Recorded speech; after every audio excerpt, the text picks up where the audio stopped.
Côte d'Ivoire, Abidjan, le lundi 3 juillet 2023, s'est tenue au centre Mohamed VI de CHU de Yopougon la cérémonie d'ouverture de la formation théorique de la première cohorte des 30 médecins généralistes du projet de renforcement des ressources humaines en soins obstétricaux et néonatales d'urgence RH SONUC. Cette cérémonie a débuté par les mots de bienvenue des directeurs du CHU de Yopougon et du centre Mohamed VI, suivi de l'exposé du professeur Bonissège, président de la SOGOSI, pour situer les enjeux et les objectifs du projet RH SONUC. Dr Godé Pita, représentant du coordonnateur de l'ICP Banque mondiale, a quant à elle réitéré l'engagement de la Banque mondiale, bailleur du projet, à accompagner le processus par l'atteinte des résultats du projet. Cette cérémonie s'est achevée par le discours de Monsieur le ministre de la Santé, de l'Hygiène publique et de la couverture maladie universelle, Monsieur Demba Pierre, qui s'est engagé à soutenir et à accompagner le projet majeur qui permettra de lutter contre les décès maternels en Côte d'Ivoire. La formation des médecins généralistes à la pratique des soins obstétricaux et néonataux d'urgence complète dans le cadre du projet RH SONUC. Ce projet rentre dans le cadre de la formation des spécialistes décidée par le gouvernement pour améliorer les soins de santé dans notre pays. Et cette première phase qui concerne donc les 240 médecins généralistes, comme ça vient d'être présenté, à la pratique donc de soins obstétricaux et néonataux d'urgence. Je voudrais avant tout souhaiter donc la chaleureuse bienvenue à toutes et à tous à cette cérémonie. Je voudrais également saisir cette occasion pour adresser mes remerciements à tous nos partenaires pour leur contribution significative à la santé des populations de notre côte.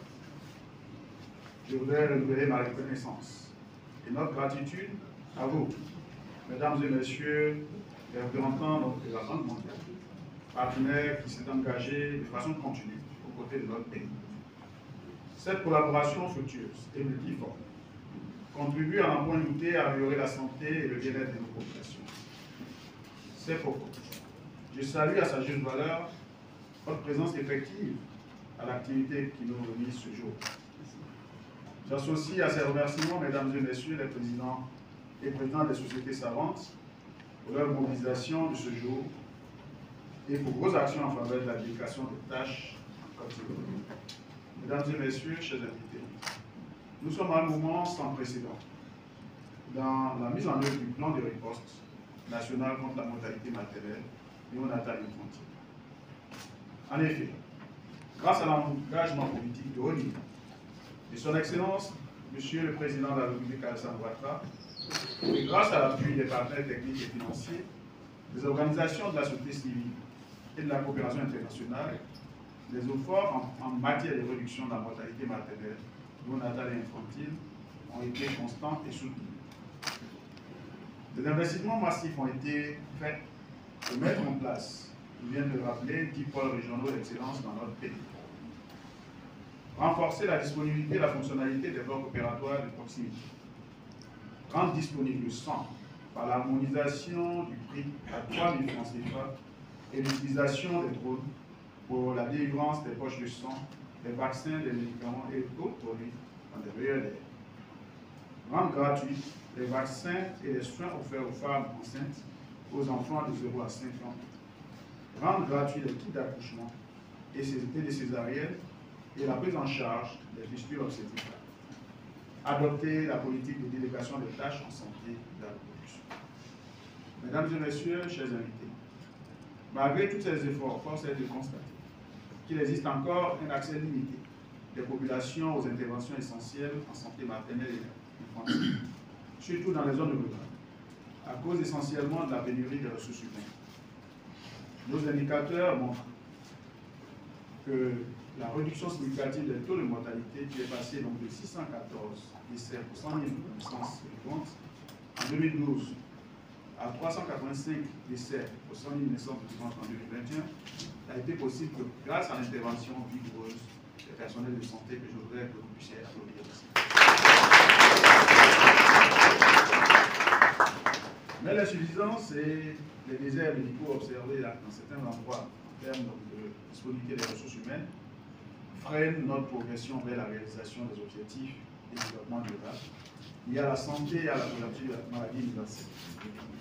C'est en réponse à cette situation que la délégation des tâches en santé, de la reproduction et planification familiale est largement reconnue comme une stratégie innovatrice, efficace et efficiente pour notre pays. Cette stratégie est recommandée par l'OMS pour aider les pays à optimiser les performances des agents de santé pour l'offre des services de santé, de la reproduction et de la planification familiale. Ainsi, prenant en compte la recommandation de l'OMS et celle de la CEDEAO, la Côte d'Ivoire a élaboré en 2018 sa politique nationale de délégation des tâches en santé, de la reproduction et de la planification familiale. Mesdames et messieurs, chers invités, nous procédons ce jour au démarrage de la formation théorique des apprenants après le lancement de l'opérationnalisation de cette stratégie de délégation des tâches en santé, de la reproduction et planification familiale dans notre pays. Le contexte nous invite à l'action. Nous devons agir et vite. La lutte contre les injustices sociales et la promotion de l'accessibilité financière et géographique aux soins de santé sont inscrites au cœur de la priorité d'action du gouvernement. Nous devons donc permettre à toutes les populations, qu'elles vivent en milieu rural ou urbain, d'avoir un accès aux services de santé promotionnels, préventifs, curatifs et de qualité.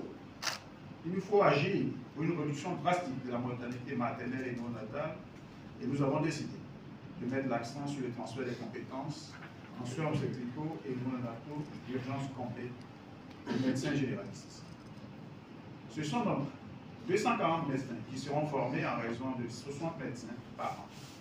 Il a déjà dit, la formation comprend une formation théorique et pratique de 6 mois, suivie d'un encadrement de proximité par les gynécologues expérimentés. Au terme de cette formation, le pays disposera de personnel qualifié pour la prise en charge des urgences obstétricales et néonatales. Des missions de suivi et de coaching suicides seront réalisées par des professeurs de rang A dispersés dans les différents pôles avec des assistants. Et ça va se déployer très prochainement avec l'appui de la SOCOS. Il s'agit donc d'une formation de haut niveau qui respecte les standards, directives, normes et protocoles appuyés par une amélioration de la formation avec les nouvelles technologies d'information, l'utilisation des simulateurs et respectant les dispositions légales.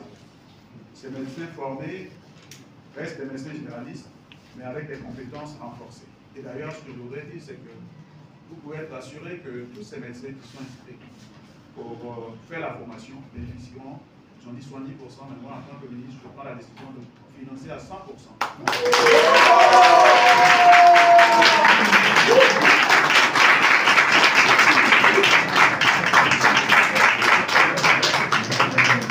Et pour paraphraser le professeur Boni, nous ne faisons rien pour éluder les questions auxquelles on doit faire face. La Côte d'Ivoire veut assumer sa responsabilité en mettant donc à la disposition des populations des soins de qualité. Et nous nous sommes battus pour que les spécialités soient reconnues et payées. Et nous sommes en train donc de faire tout pour que le paiement effectif des spécialités soit effectif.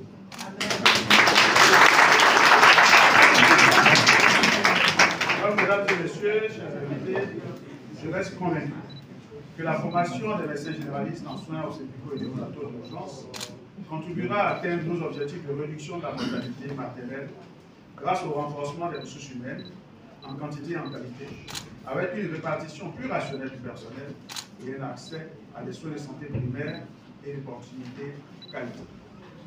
C'est dans cet esprit et conscient de ce que le bien-être de la mère, du nouveau-né, de l'enfant sont essentiels au bon fonctionnement de notre société que j'instruis toutes les parties prenantes à l'engagement, afin que ce programme soit un succès et qu'il soit à la hauteur de nos attentes. C'est vrai que vous commencez avec la première vague, mais nous devons aller plus loin. Et tous les aspects que nous avons mis en place pour encadrer ce programme soient suivis, y compris les moyens financiers. Donc on a demandé aussi bien à l'unité de coordination mondiale, au budget de l'État et à d'autres partenaires de nous accompagner pour que ce programme bénéficie vraiment des meilleurs soins pour que ce soit vraiment un succès. Aux médecins généralistes qui bénéficient de cette formation, je vous invite à faire preuve de votre conscience professionnelle qui est déjà au rendez-vous, mais au respect des directives et des engagements.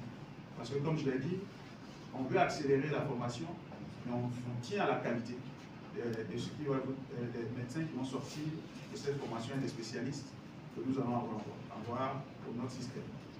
J'ai traduit ma reconnaissance et toute ma gratitude au professeur Serge Boni. Vous voyez, il est revenu d'un voyage éprouvant. Il est quand même fatigué. Mais quand je l'ai reçu vendredi pour lui dire que je veux que cette formation démarre ce matin, sans hésiter, comme un bon soldat, il s'est mis à la tâche. Et je voudrais que vous puissiez avec ces évidences, on voit vraiment la traduction du serment qu'ils ont prêté dans leur fonction. Et professeur, en tout cas, merci. Merci ainsi que vos collègues qui sont dans cette salle. Donc la SOGOSTI qui est chargée de la mise en œuvre de ce projet, dont la maîtrise d'ouvrage déléguée sous la supervision du programme, monsieur le directeur coordonnateur, je veille particulièrement à ce que ce programme soit un succès et n'hésitez pas à me saisir s'il y a des difficultés. Et ce programme donc, est supervisé par le cabinet avec le ministre lui-même en personne. Donc, vous êtes sûr. En tout cas, je voudrais féliciter mes collaborateurs de l'unité de coordination du projet santé. Ils ont été vraiment réactifs, prompts. Lorsque je les ai appelés pour dire que toutes les discussions devaient être prises pour que cette formation commence, ils sont là, ils ont tout fait. Et merci, félicitations pour ce que vous faites. En tout cas, transmettez à la Banque mondiale notre gratitude. Et j'exhorte les partenaires donc, à accompagner et à continuer donc, à nous appuyer dans la réalisation effective et efficiente de cette formation. Alors, avant donc, de terminer, je voudrais dire que j'ai dit tout à l'heure que nous n'avons pas utilisé ces moyens pour rendre opérationnel. J'ai demandé que l'unité de coordination puisse mettre à la disposition de l'unité de ce projet, donc la SOGOSTI, un véhicule pour pouvoir faire les déplacements. Donc ce véhicule Mesdames et messieurs, chers partenaires, je vous invite donc à la mobilisation, à l'action, pour qu'aucune femme ne meure en donnant la vie en Côte d'Ivoire, et ça doit être un engagement pour tous. C'est sur cet appel que je déclare lancé la mise en œuvre de la délégation des tâches structurées et monitorées à travers la formation de 240 médecins généralistes en soins obstétricaux néonataux d'urgence complète en Côte d'Ivoire.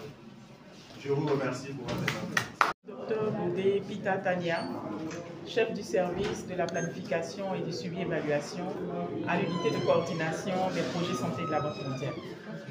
Donc, je représente M. Conan Clovis, qui est le coordonnateur de l'unité de coordination. C'est une activité très importante qui nous réunit aujourd'hui. Il s'agit de la formation des médecins généralistes dans le cadre de l'opérationnalisation de la politique, la stratégie de délégation des tâches pour les actes de santé mère-enfant de SONU. Soins obstétricaux néonataux d'urgence. En fait, nous sommes une unité qui a été mise en place par la Banque mondiale pour assurer la gestion programmatique et fiduciaire de tous les financements octroyés par la Banque mondiale à l'État de Côte d'Ivoire. Donc c'est nous qui accompagnons le ministère de la Santé dans l'identification des interventions, la soumission des projets, la mise en œuvre et le suivi de tous ces projets-là pour l'atteinte des résultats. D'abord, il faut préciser que ce séminaire de formation s'inscrit dans le cadre d'un projet. Donc, c'est un projet qui va constituer à renforcer les capacités des médecins. Ce sont des médecins qui ont été sélectionnés dans 21 districts sanitaires de notre pays. Pour le moment, nous commençons avec 30 médecins, mais l'idée, c'est de faire un passage à l'échelle après évaluation de cette phase pilote-là. Donc, ces médecins-là auront leurs compétences renforcées pour pouvoir mener les actes par exemple césarienne, parce que ce sont des médecins généralistes. Donc, nous avons travaillé avec la SOGOSTI, qui est la société de gynécologie au niveau national, au niveau de la Côte d'Ivoire, donc qui dispose des experts. Ce sont des professeurs, des experts dans le domaine de la gynécologie et de l'obstétrique. Donc, qui vont former ces médecins-là pour réaliser des actes qui ne leur étaient pas autorisés jusque-là. Mais avec maintenant la politique, cela leur est permis.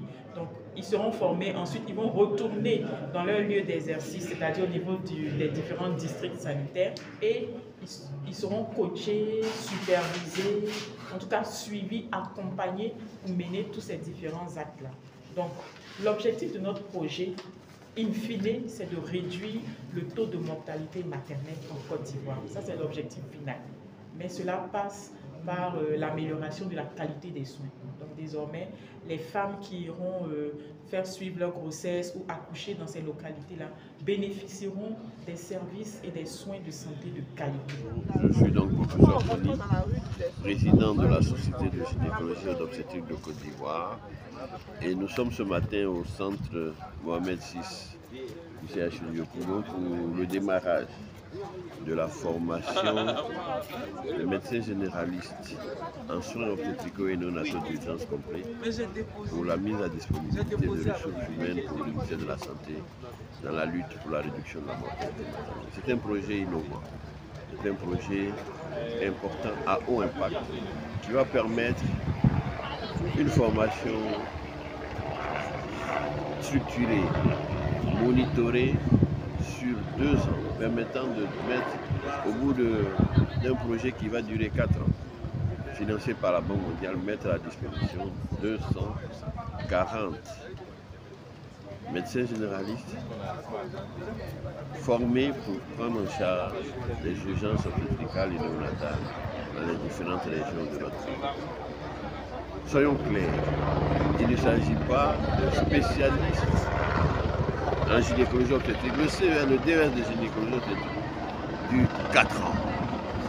Mais les besoins de la Côte d'Ivoire nous imposent de faire une approche à haut impact pour mettre à disposition de nos régions des personnes aptes à faire face aux urgences obstétricales et néonatales et sauver ainsi les vies de femmes et d'enfants dans nos régions. L'Axogossi s'est engagé à non seulement être le maître d'ouvrage délégué de ce projet innovant, en mettant à disposition les professeurs formateurs, en mettant en disposition une méthodologie de formation basée sur l'utilisation des simulateurs et des nouvelles technologies de l'information et de la communication qui vont faire en sorte que non seulement une fois la formation de ces médecins généralistes faite et une fois leur déploiement dans toute la Côte d'Ivoire, il y aura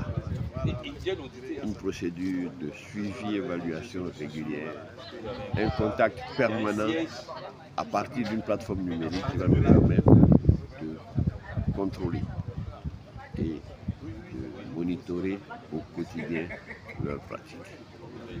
Il ne s'agit pas donc de mettre des médecins de bas niveau, des soins de basse qualité, non, au contraire. Là où il n'y a rien, nous mettons quelque chose, non pas de moindre valeur, mais de qualité pour faire face à tous ces problèmes de santé qui sont là. Voilà la cérémonie qui nous a réunis ce matin. Et le ministre a pris en plus l'engagement d'accompagner, en plus de l'accompagnement des partenaires financiers, le ministre lui-même a pris l'engagement d'accompagner ce processus de telle sorte que les médecins entrant dans ce processus auront le financement ensuite de leur DES de gynécologie obstétrique à 100%, d'une part. Ensuite, le financement de la spécialité va être effectif. Les spécialistes auront la traduction financière de leur diplôme. Hein. Et ça, ce sont des choses, ce sont des avantages importants qui vont nous faire gagner, à mon avis, la bataille pour la réduction de la mortalité maternelle et atteindre l'objectif du développement durable en 2030.